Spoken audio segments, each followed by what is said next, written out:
स्वागत है दोस्तों मेरे चैनल लेट्स लर्न टुगेदर में। हमने अपना इनकम और एम्प्लॉयमेंट थ्योरी शुरू किया था जी। पार्ट ए में हमने एग्रीगेट डिमांड और एग्रीगेट सप्लाई कर लिया है। आज हम पार्ट 2 से शुरू करेंगे। पार्ट बी इनकम और एम्प्लॉयमेंट थ्योरी का आज हम करेंगे जी, जिसमें दो टॉपिक को कवर करेंगे। पहला है जी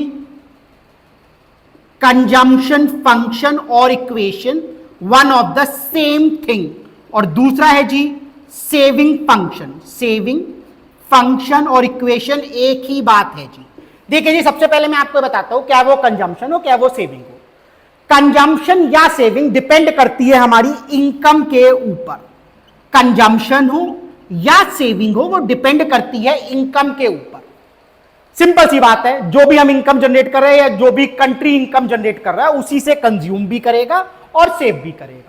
दो पार्ट में हमने ये पहली क्लास में देखा था। दो पार्ट में हमारा इनकम बटा हुआ होता है। सबसे पहला होता है जी कंजम्पशन ही, यानी कि सिंपल सी बात है, आज मैंने 10 रुपए कमाए, 8 रुपए खर्च लिए, फ्यूचर के लिए मैं जो सेव करता हूं उसको मैं सेविंग कहता हूं जी।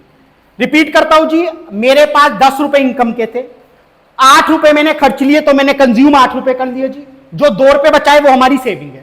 देखो जी, सेविंग हम क्यों करते हैं, बेसिकली आपको सबको पता ही होगा सेविंग हम क्यों करते हैं। आज इनकम है कल ना हो उसके लिए हम पैसा सेव करते हैं। फ्यूचर को सिक्योर करने के लिए हम पैसे को सेव करते हैं। अब हम अपने टॉपिक पे चलते हैं जी, कंजम्पशन फंक्शन और उसके कंपोनेंट क्या होते हैं। देखिए जी, सबसे पहले मैं इधर बात करना चाहता हूं जी, हमारी कंजम्पशन इक्वेशन या फंक्शन की इक्वेशन क्या है जी। C is equal to a bar plus b y. C is equal to a bar plus b y. Box की बुक में ना इसमें C डैश भी लिखा हुआ है। एक ही बात है जी, जो पहली टर्म है वो है जी ऑटोनोमस कंजम्पशन। ध्यान से समझिए जी, सपोज करिए जी मेरी इनकम नहीं है, सिंपल सी बात है, मेरी आज इनकम नहीं है, फिर भी मैं खाना खाऊंगा। खाना कहां से खाऊंगा, नहीं तो उधार लूंगा, नहीं तो पहले जो सेव कर रखा था उसमें से निकालूंगा। उसी को मैं ऑटोनोमस कहता हूं। पर ध्यान से सुनिए जी मेरी बात, जो इनकम होती है ना, जब हम ऑटोनोमस कंजम्पशन करते हैं तो मिनिमम करते हैं। मिनिमम का मतलब है जी कम से कम करते हैं, जो चेंज नहीं होती है जी। यानी कि अगर मैं देखूं C is equal to a bar plus b y का मतलब क्या हुआ जी। ए बार का मतलब ऑटोनोमस कंजम्पशन, में एक बार बोल देता हूं जी, autonomous consumption means which can not be increase और decrease with the level of change in income. Income के चेंज होने पे जब कंजम्पशन पे असर नहीं पड़ता तो हम उसको ऑटोनोमस कंजम्पशन कहते हैं। आप इसमें देख भी सकते हैं जी, मैंने वैल्यू को एज्यूम किया था 40 प्लस 0.65, 40 40 40, सब में 40 कांस्टेंट है जी, चेंज हो रही है प्लस के बाद की वैल्यू, यानी कि ऑटोनोमस कंजम्पशन हमेशा कांस्टेंट रहती है। इस बी का मतलब होता है marginal propensity to consume. Margin क्या है हमारी कंजम्पशन की, और बाय का मतलब होता है नेशनल इनकम। अगर पहली वाली क्लास सही से देखी होगी तो जरा ध्यान से सुन लेना जी, जहां पर भी हमारी इनकम और कंजम्पशन इक्वल होती है, जहां पर भी हमारी इनकम और कंजम्पशन इक्वल होते हैं तो आपको अच्छी तरह याद होगा उसको हमने ब्रेक इवन पॉइंट कहा था। 100 रुपए कमाए, 100 रुपए खर्चे, सेविंग कुछ नहीं बची, C is equal to y, break even point. ये वही शेड्यूल है जी जो पहले क्लास में हमने किया था जी। 0 से लेकर 500 तक इनकम जनरेट हुई, 40 पहले 40 प्लस 0.65 वाई को पुट किया, 0.40 आया। इस पुट करने से हमारे पास ये वैल्यू आई। हमने इनकम को ओरिजिन से शुरू किया, देखो ओरिजिन से शुरू हो रही है जी, ओरिजिन से शुरू किया अपवर्ड स्लोपिंग, क्योंकि जो हमारा रेशियो है इनकम के चेंज का वो 100 ही है जी, कांस्टेंट है जी, तो स्ट्रेट लाइन बनी। कंजम्पशन हमारी 40 से शुरू हुई, यहां से शुरू हुई ऊपर की तरफ। ध्यान से देखना जी, इस पोर्शन को, यानी कि इस पोर्शन को मैं ए बार कहता हूं ऑटोनोमस कंजम्पशन। हमारे पास कंजम्पशन फंक्शन में 3-5 जनरेट होते हैं। ये ना बहुत बार रीजनिंग में आता है जी, जब C ग्रेटर देन Y होगा तो क्या होगा, तो सिंपल सा उसका आंसर है जी ऑटोनोमस कंजम्पशन होगा। समझिए, इनकम है नहीं फिर भी कंज्यूम किया, कहां से पैसा आया, नहीं तो उधार लिया नहीं तो सेव में से लिया। ठीक है जी, तो ए बार जी, ये पहला लैब जी हमारा। दूसरा C is equal to y, जिसको हमने कहा था ब्रेक इवन पॉइंट, जहां पर C is equal to y होगा उसको मैं ब्रेक इवन पॉइंट कहूंगा जी। अगला मेरे पास C greater than Y greater than C, normal situation बढ़ती रहती है। यानी कि अगर मैं देखूं पहली स्टेज ये वाली हो गई जी, दूसरी स्टेज ये वाली हो गई जी, और तीसरी स्टेज ये सारी हो गई जी। यही मैंने कर्व में प्लॉट किया है। अब हम डेफिनेशन पे चलते हैं। मैंने अभी भी जिक्र किया था जी, इनकम के ऊपर कंजम्पशन डिपेंड करती है जी।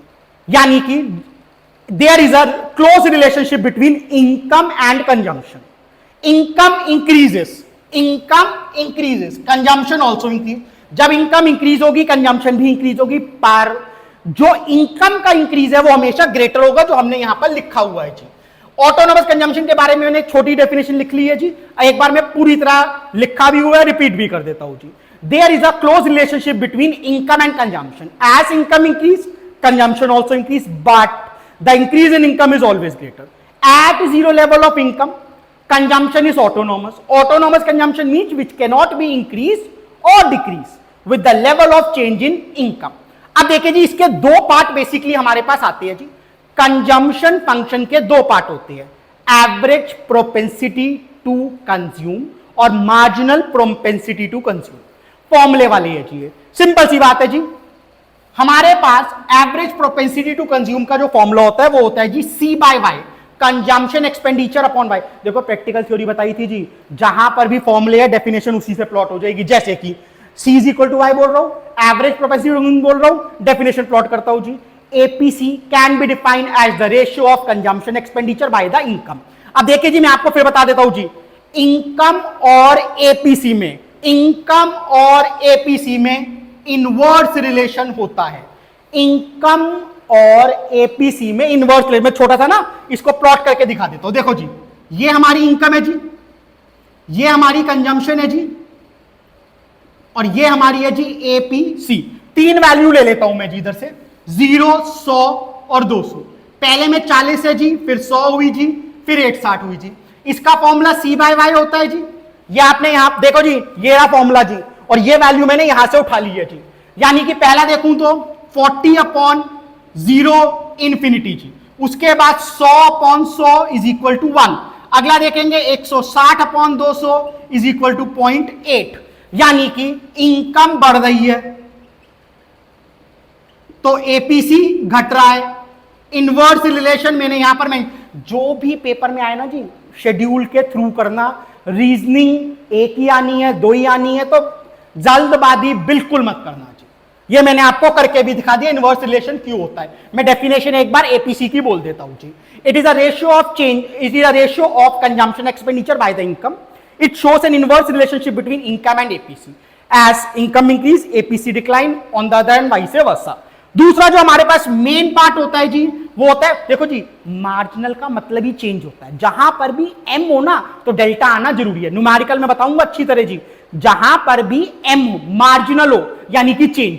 फिर से आता हूं जी, एमपीसी का फॉर्मूला होता है delta c upon delta y. फिर से वही जी, डेफिनेशन इसी से प्लॉट हो जाएगी जी।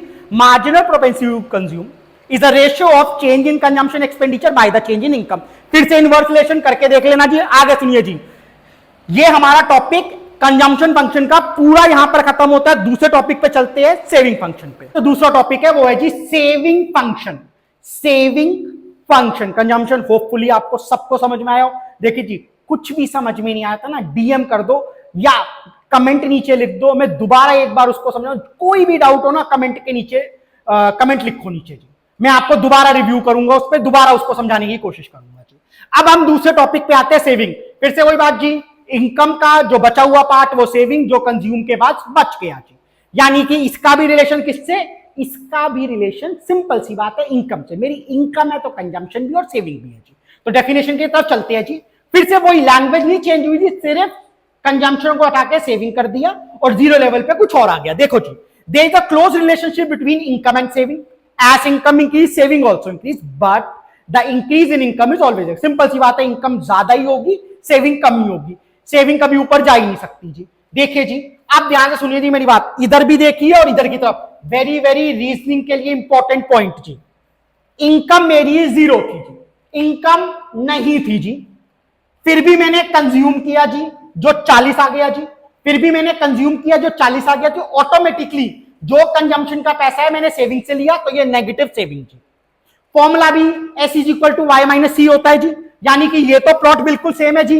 अब 0 -40 100 रुपए कमाए, 100 रुपए खर्चे, सेविंग 0।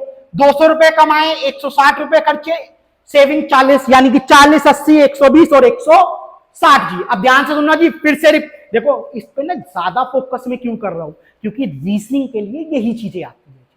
जब मेरी इनकम और कंजम्पशन इक्वल है तो सेविंग क्या है जी, तो सेविंग जीरो है जी। जब मेरी कंजम्पशन ग्रेटर है इनकम से तब मेरी सेविंग क्या है, सेविंग नेगेटिव है जी।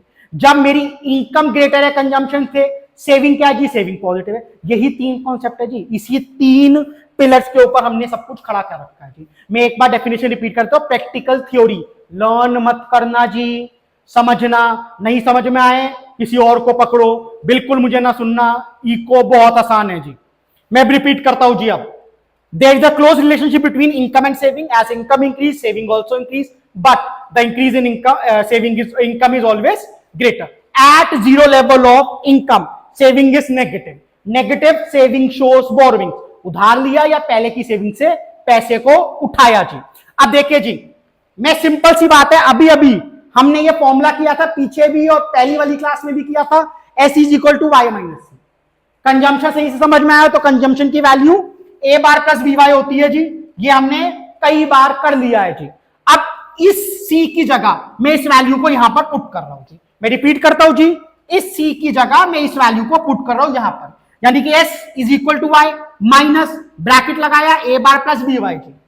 ये मैंने सिर्फ कंजम्पशन इक्वेशन पुट करी है सी की जगह, ब्रैकेट खोलता हूं जी, प्लस माइनस माइनस यानी माइनस ए बार जी, minus plus minus minus b y जी। एस इधर लिखा, इस माइनस ए बार को पहले लिख देता हूं जी, इन दोनों में से y कॉमन लगता हूं जी, इस y में 1 बचा, इसमें b बचा, यानी कि 1 माइनस बी ब्रैकेट में जी। अगर मैं देखूं माइनस ए बार को डिसेविंग कह रहे हैं, y को नेशनल इनकम कह रहे हैं, 1 माइनस बी को MPS कह रहे हैं, marginal propensity to save. Curve मैंने बना दी है जी, ये पुरानी वाली कर्व कंजम्पशन और सेविंग की जी, दोनों इक्वल, सेविंग जीरो, जब ये ग्रेटर सेविंग नेगेटिव, जब ये ग्रेटर सेविंग पॉजिटिव। 3 पार्ट्स है हमारे इसके जी, मैंने डंडा लगा के बता भी दिया 3 पार्ट्स कौन से है जी वो। अब हम चलते हैं इसके कंपोनेंट पे, जैसे कि उसमें कंज्यूम था इसमें सेफ है, कोई चेंज नहीं है जी। पहला है जी average propensity to save, average propensity to save, यानी कि एवरेज प्रोपेंसिटी टू सेव का मतलब होता है एस अपॉन वाई। सेविंग कह लो सेव कह लो एक ही बात है जी, एस का मतलब सेविंग या सेफ, वाई का मतलब नेशनल इनकम, ये फॉर्मूला हो गया। अच्छा जी, जैसे उसमें इनडायरेक्ट रिलेशन था इसमें है जी डायरेक्ट रिलेशन, एक छोटा सा रिव्यू करवा देता हूं जी। इनकम ले लीजिए मैंने 0, 100 और 200, बस 3 बहुत है जी। कंजम्पशन 40, उधर से उठा रहा हूं जी, सेविंग माइनस करके निकाली जी, -40, 0 और 40।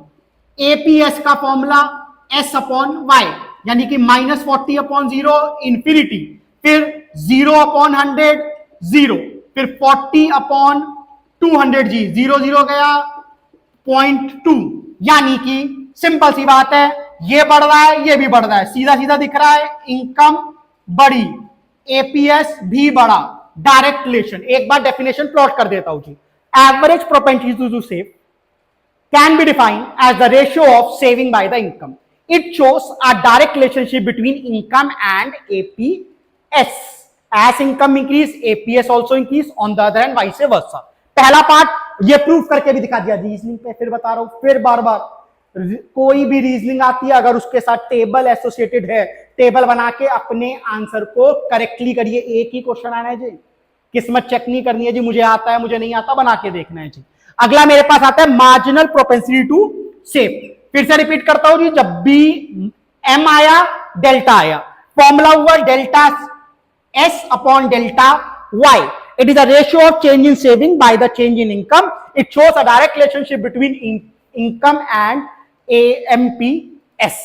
होपफुली आज के दोनों टॉपिक बिल्कुल क्लियर होंगे। अगले टॉपिक में हम इक्विलिब्रियम C+I और S+I की तरफ चलेंगे। अगली क्लास में देखिए जी, मैं आपको बताता हूं अगली क्लास में, पहले तो ये है ही है, मेरी एक और नई वीडियो आएगी अब 11th के लिए जी। CUT के जो भी बच्चे हैं उसमें माइक्रो में 2 टॉपिक है, इंट्रोडक्शन और कंज्यूमर बिहेवियर एंड डिमांड, उनके लिए भी बहुत वो यूजफुल है, 11th के लिए तो है ही है। होपफुली आपको मेरी क्लास समझ में आई होगी। मेरा नाम है मिलन गोयल, थैंक यू।